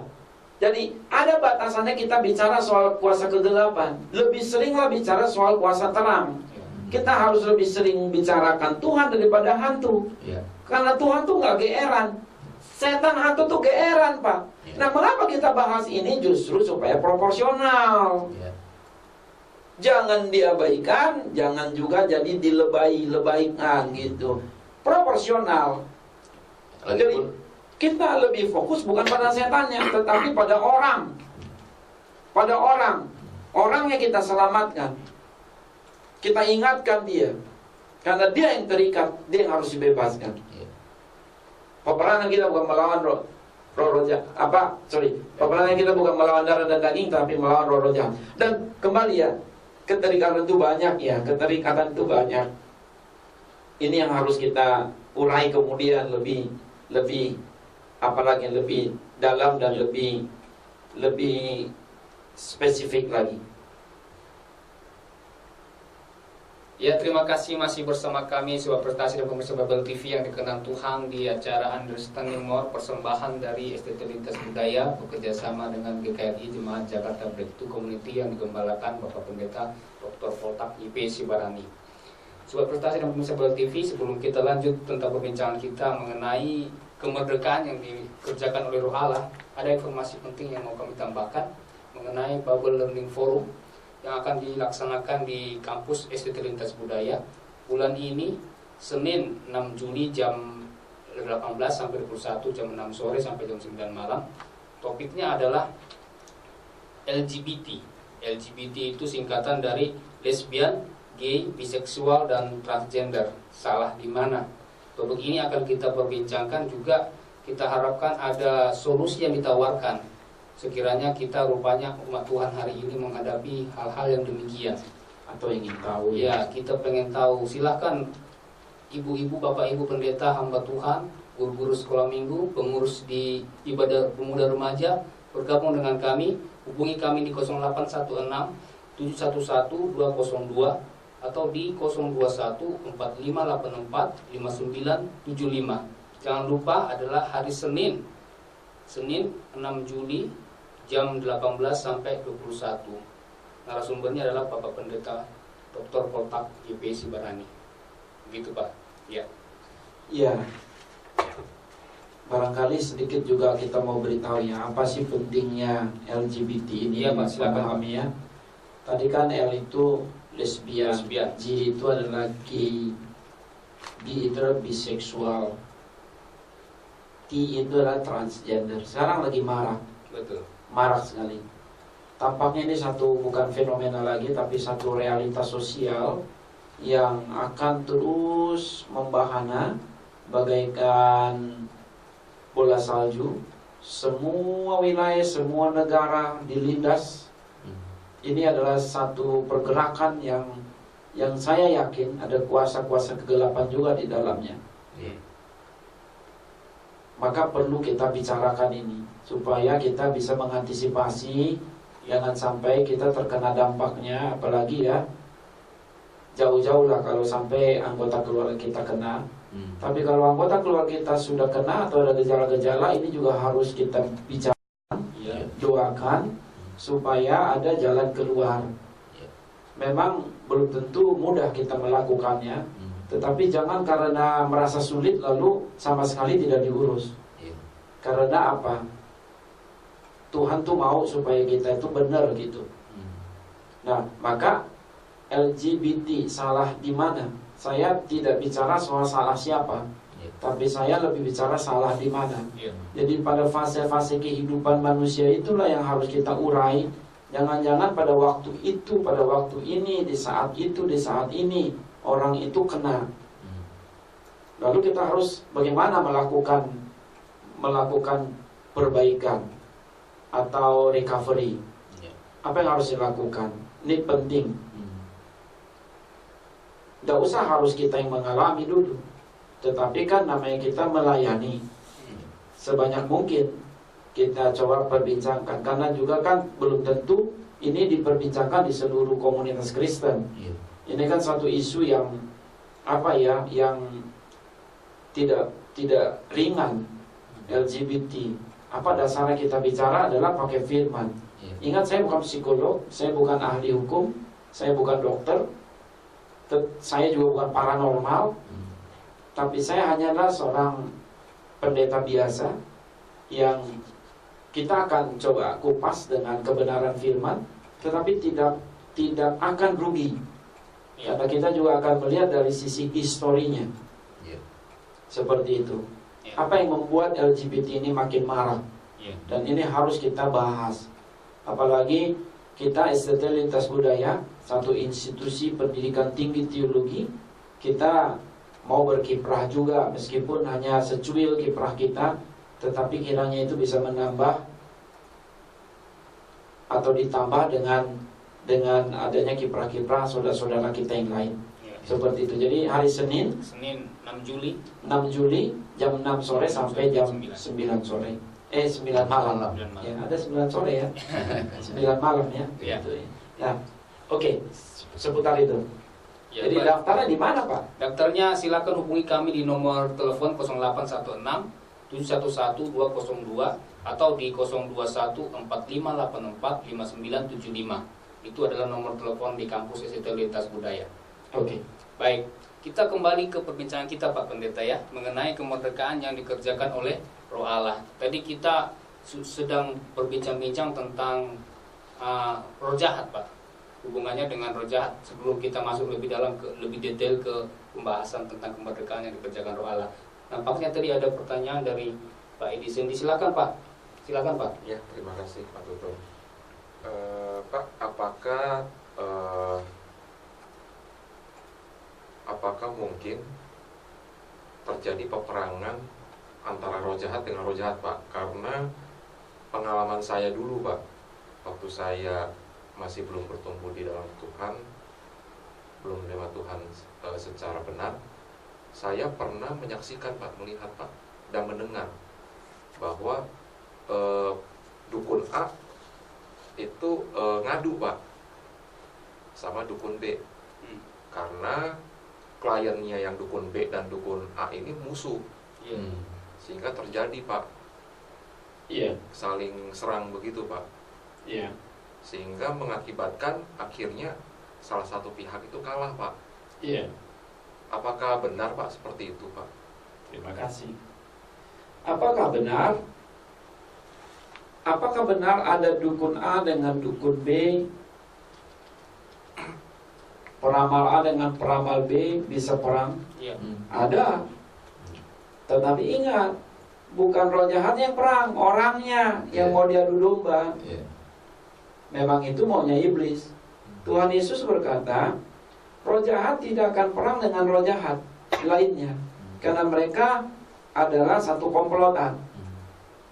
Tidak akan pernah ada roh jahat disersi, tidak ada. Roh jahat itu akan setia sekali, kompak dia. Cuma dia mengelabui supaya yang perang adalah orang. Dukun dengan dukun, udah mati roh jahatnya nggak peduli dengan dukunnya atau orangnya. Roh jahat hanya mementingkan dirinya sendiri. Siapapun boleh mati, boleh rusak. Iblis tidak akan punya belas kasihan. Tidak ada belas kasihan dalam diri iblis, karena dia adalah pembunuh, pencuri, dan pembinasa. Dia tukang tipu.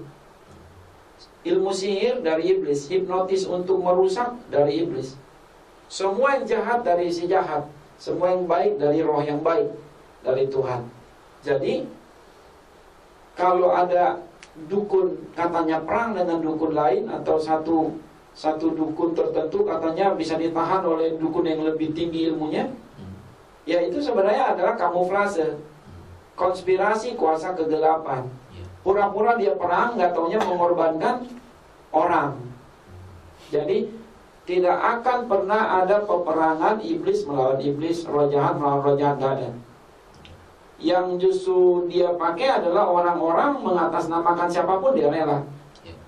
Begitu. Jadi, perang ilmu gelap dengan gelap, tidak ada itu, ngomong kosong. Kalaupun ada orang yang perang, tapi mengatasnamakan kuasa kegelapan.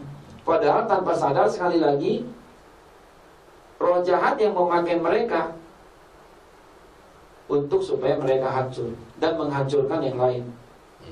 Dan supaya juga mengelabui persepsi publik, bahwa roh jahat itu dukun ini sakti dan yang lain lebih sakti lagi.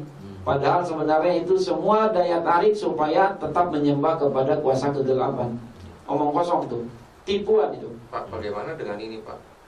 Ada paranormal A, dia berbuat kebaikan Pak bagi masyarakat sekitar. Misalnya menyembuhkan orang sakit Pak, tanpa dimintakan biaya nih Pak, amal. Nah, tapi medianya bukan media lewat Tuhan Pak. Nah, itu bagaimana Pak? Berarti kan roh jahatnya dia ini Pak, berbuat baik. Nah, itu gimana? Maksudnya apa? Ya, apakah ada roh jahat yang baik? Ada Casper semacam itu ya. Casper sih saya punya, ada 3 Casper saya. Tapi Casper saya agak suka ya. Itu sebenarnya ada tipuan-tipuan lagi. Dengan catatan memang dia betul-betul dipakai kuasa kegelapan ya. Itu tipuan. Saya baik di sini, tapi bagaimana saya baik di sana? Enggak. Saya bisa bagi-bagi amal, bagi-bagi sembako pada satu hari tertentu, pada bulan tertentu. Tapi sebenarnya sepanjang hari yang lain saya jahat, bukan main. Jangan-jangan yang saya bagi itu sebenarnya bukan dari saya, emang saya ambil dari mereka. Saya bisa mengelabui Anda, saya curi uang Anda, lalu saya pura-pura baik kepada Anda. Lalu karena Anda tidak tahu bahwa saya sudah merampok Anda akan berkata apa? Persepsi publiknya apa? Wah, kalau orang yang bersih berani baik nih. Padahal saya yang ambil uang Anda. Nangkap gak? Jadi persembahan Anda di gereja saya pakai untuk kepentingan saya. Itu kan pendeta yang jahat begitu tuh. Dia menyalahgunakan sumbangan, dia menyalahgunakan uang kolektor. Nah, bisa aja saya bagi Anda datang, padahal Pak, sebenarnya Saya udah mengelabui Anda gitu. Nah, jadi hati-hati.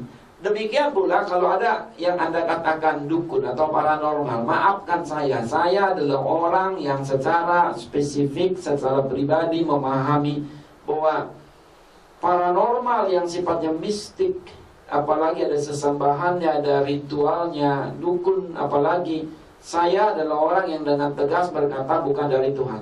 Ya. Tetapi barangkali ada juga orang yang dia tidak menyembah berhala, dia tidak ada sesajian ataupun upacara ritual tertentu. Dia secara dalam tanda petik tiba-tiba dia merasa ada kuasa supranatural yang dia dapat. Ciri-cirinya tadi apa? Dia tidak belajar kitab tertentu, dia tidak juga suka sesajian kepada yang lain, dia tidak suka ada ritual-ritual mistik, dia tidak ada mantra-mantra. Betul? Nah, katakanlah dia bukan Kristen. Oke? Tetapi dia sepertinya dalam tanda petik tadi terlahir begitu rupa dengan kemampuan supra alamnya. Apakah itu mungkin? Satu, untuk menyatakan posisinya, standing positionnya, kita mesti lihat dia turunan siapa. Satu, kalau bersih, katakanlah saya memberi penilaian bukan penghakiman ya. 3 generasi ke atas dia bukan turunan dukun misalnya. Oke? Dia orang biasa dengan catatan-catatan tadi. Berarti buat saya, meskipun dia bukan orang Kristen, dia adalah contoh orang yang dititipkan Tuhan kuasa supranatural tertentu untuk mengingatkan dia akan adanya Tuhan, akan adanya Tuhan Yesus. Nah, tinggallah digiring kemampuan itu ke arah yang benar. Itu bukan salah dia. Dan kalau tiba-tiba dia memang dalam tanda petik tiba-tiba dia mampu berdoa ataupun punya satu hikmat yang melebihi akal manusia biasa, dia bisa meramu ramuan tertentu lalu tanpa immoral, tanpa ilegal dan tidak melanggar aturan apapun. Ternyata ramuannya itu bisa membuat orang sembuh. Atau kalau dia urut orang hanya dengan minyak kelapa biasa kok bisa tiba-tiba jadi sehat sekali. Nah, itu adalah kuasa supranatural yang dititipkan Tuhan kepada seseorang. Itu anugerah tersendiri. Nah, tetapi bukan berarti kalau orang itu dapat begitu lantas dia sudah pasti selamat masuk surga, kemudian itu urusan lain lagi ya. Begitu. Nah, saya adalah orang yang percaya ada kemungkinan seperti itu. Tapi apapun itu harus dipakai untuk kebaikan. Karena bisa saja malah sebaliknya. Ada orang dapat kuasa seperti itu asli dari Tuhan karena di dalam nama Tuhan Yesus, tapi disalahgunakan. Jadi dia punya kemampuan, katakanlah karunia kesembuhan, wah dia jual tuh. Siapa yang mau saya doakan, beli tiket sekian. Kan ada penginjil-penginjil tertentu dari luar negeri. Kalau mau jumpa sama dia tuh mesti beli tiket mahal. Nah, yang begini nih sulit memang untuk dinilai. Tetapi saya hanya mau mengingatkan, hati-hati. Jangan kau komersilkan anugerah yang kau terima secara cuma-cuma. Tuhan Yesus berkata di dalam Matius pasal 10, mulai ayat 5 sampai ayat sekian itu, kamu telah menerimanya dengan cuma-cuma. Karena itu, bagikanlah secara cuma-cuma. Dalam pengertian apa? Kuasa itu. Beda halnya kalau orang itu katakanlah dia bepergian, diminta untuk datang, terus transportnya dari mana? Ya fasilitasi dong. Semacam saya, kalau Anda minta ceramah atau khotbah atau mengajarkan firman, lalu Anda tidak pikirin transport saya datang ke situ dan pulang dari sana bagaimana? Lalu Anda tidak pikirkan di mana saya menginap kalau harus menginap. Anda tidak pikirkan makanan saya.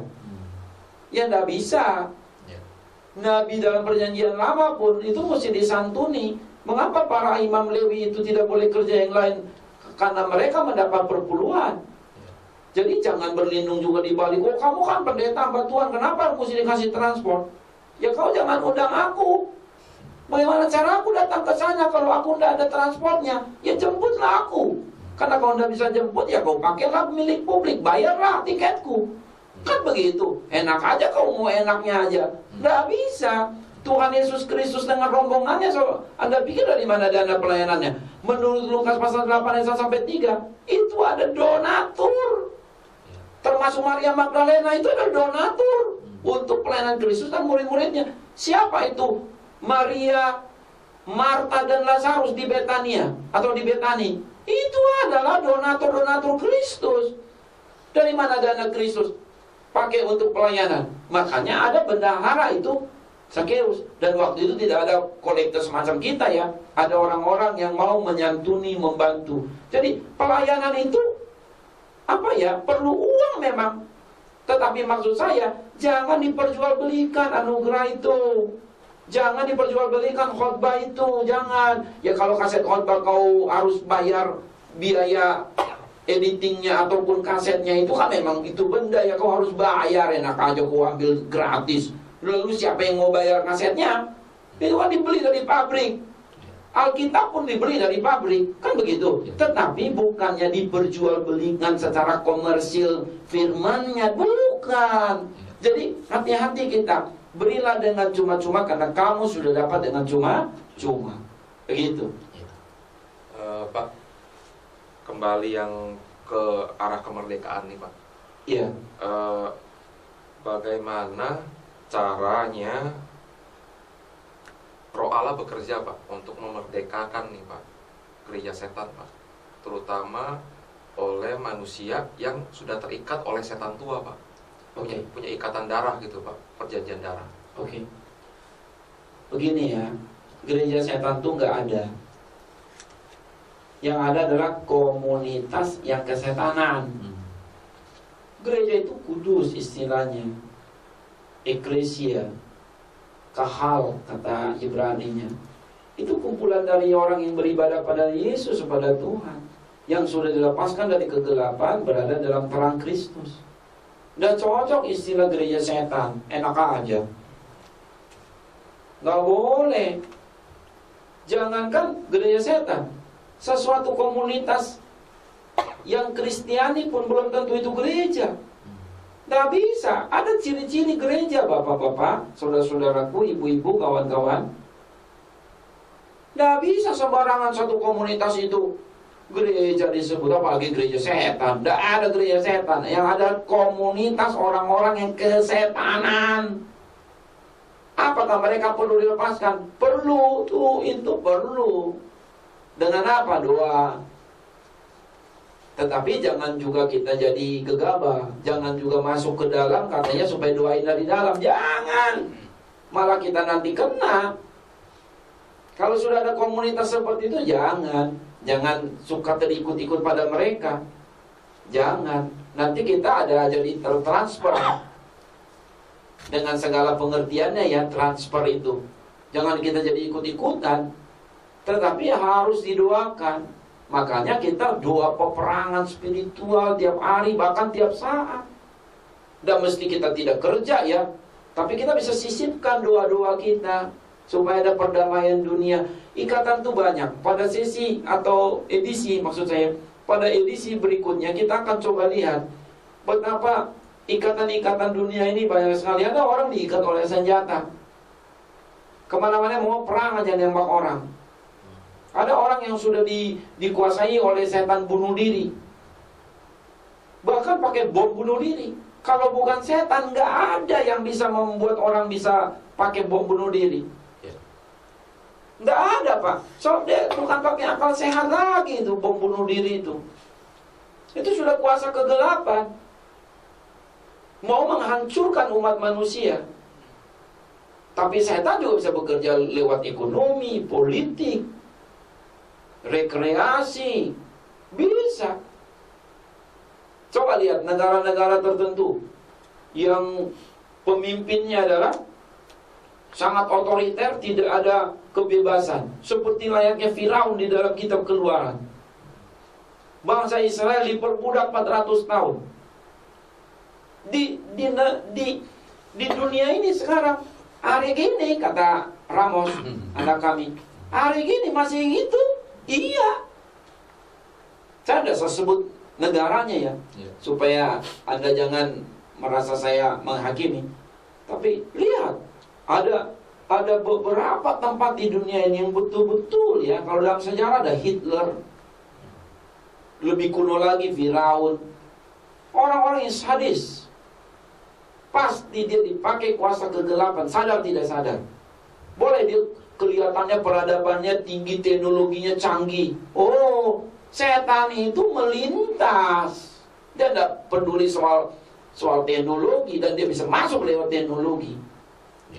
Pokoknya gini ciri-cirinya: menjauhkan manusia dari Tuhannya, dan menjauhkan manusia dari sesamanya, serta menjauhkan manusia dari dirinya sendiri. Itulah setan punya mau. Supaya kau jauh dari Tuhanmu, supaya kau jauh dari saudaramu, orang tuamu, supaya kau jauh dari sesamamu, supaya kau juga jangan lagi menjadi dirimu sendiri, supaya kau tukar dirimu, tukar matamu, tukar kepalamu, tukar tanganmu. Kau tidak lagi menghargai dirimu sebagaimana mestinya, maka berarti sudah dikuasai kuasa kegelapan. Pak, ini karena waktunya juga udah sedikit nih Pak ya. Oh iya? Saya pikir juga mestinya ada kelanjutan kali Pak ya untuk berikutnya. Betul, Pak, ya. ya, edisi berikutnya. Iya. Nah cuma mungkin singkat aja nih Pak. Saya jadi penasaran, mungkin Bapak bisa kasih definisi Pak. Sebetulnya apa sih Pak itu kalau kita terbelenggu secara spiritual gitu Pak? Terbelenggu apa? Secara spiritual itu Pak. Terbelenggu secara spiritual. Ya kan tadi ada secara sosial gitu Pak ya. Ya, maksudnya itu lebih kepada yang mengikat kita itu bukan hanya sekedar kesukaan biasa, tetapi lebih kepada memang ada unsur-unsur kuasa kegelapannya. Iya. Dan memang karena di dunia ada kalanya terpisah, sosial, spiritual terpisah. Iya. Tetapi kalau dia sudah merupakan satu aksi kejahatan atau keluar dari kebaikan, kebenaran, itu pastilah sudah ditumpangi juga oleh kuasa kegelapan. Contoh, adakah gejala-gejala orang itu gangguan saraf karena frustrasi atau karena dia punya pengalaman buruk, Iya. trauma? Ada Ada. pada tingkat tertentu. Iya. Tetapi kalau kita baca firman, ketika dia sudah makin parah, itu iblis sudah numpang. Maka orang yang kena gangguan saraf ternyata tidak cukup hanya diterapi secara psikologis saja, tapi butuh juga secara spiritual. Sama juga Pak, nih terakhir ya. Iya. Sama juga kalau orang kena namanya kecanduan narkoba. Ini sesuatu yang memprihatinkan ya. Iya. Tentulah itu awal-awalnya kan persoalan-persoalan psikologis, karena marah sama orang tua lah, atau dia frustrasi karena dia gagal, atau dia terjebak oleh kebiasaan atau pergaulan buruk, dia tidak disengaja disuntikan dan sebagainya ya, maaf cakap. Nah, tetapi kalau dia sudah suka, doyan, kecanduan, iblis sudah pasti menguasai dia. Jadi semua yang baik berasal dari Tuhan, semua yang jahat berasal dari si jahat. Tetapi bukan hanya yang baik saja, yang benar juga dari Tuhan. Dari iblis dua-duanya enggak, atau hanya salah satu. Kalau dari Tuhan selalu yang baik dan benar. Yang baik dan benar itulah kebenaran. Iya. Baik, Bapak Pendeta dan Bapak Dani juga Bapak Edi Sandi, rupanya perbincangan kita sudah sampai di penghujung ya, karena waktu juga yang harus memisahkan kita ini. Tapi Sobat Prestasi dan pemirsa Bible TV yang kenan Tuhan, bila Tuhan mengkehendaki, maka dalam edisi atau sesi berikutnya di minggu depan kita akan juga melanjutkan perbincangan ini mengenai kemerdekaan yang dikerjakan oleh Roh Allah. Jadi rupanya topik ini cukup luas untuk diperbincangkan satu sesi, nggak cukup. Maka kami terus berharap dan berdoa kiranya Sobat Prestasi dan pemirsa Bible TV yang dimanapun Anda mendengarkan kami tetap setia. Nantikan kami di hari-hari Kamis malam seperti ini ya, jam 10 sampai jam 12 malam. Jadi lalu tentang Bible Learning Forum ya, Seminar. atau kuliah umum terbuka atau boleh juga disebut seminar yang akan kita langsungkan pada hari Senin 6 Juli jam 6 sore sampai jam 9 malam. Topiknya adalah tentang lesbian, gay, biseksual dan transgender. Salah di mana? Bukan salah siapa ya? Ya, salah di mana? Temukan antisipasi dan solusinya. Silakan bergabung dengan kami, daftarkan diri Anda segera karena memang harus mendaftar supaya kita siapkan bahannya, juga supaya kursi yang ada tersedia untuk semua yang mau mengikuti. Hubungi kami segera di STT Lintas Budaya atau telepon ke 0816 711 202 atau 021 4584 5975. Adapun pembicaranya adalah Bapak Pendeta Dr. Poltak Yevki Sibarani. Tempatnya di aula STT Lintas Budaya itu di lantai 2, aula yang cukup luas, muat kira-kira 200 sampai 300 orang. Jadi segera daftarkan diri Anda. Terima kasih Bapak Pendeta Dr. Poltak Yevki Sibarani atas kesediaannya dalam perbincangan ini ya. Terima kasih Pak Tutur. Terima kasih juga Pak Denny Terima Chandra. kasih. Terima kasih Friends. Pak Terima kasih, Bang Pak. Santi ya. Sama-sama. Terima Terima kasih Sobat Prestasi dan Juga pemirsa semua Sobat Prestasi di Sobat TV. Nah, untuk mengakhiri silakan Bapak Denny Chandra berdoa Boleh. untuk kita ya Pak ya. Baik, Pak. Ya, Bapa kami dalam surga, sungguh kami bersyukur Bapa kalau kami boleh berkesempatan untuk membicarakan firman Tuhan seputar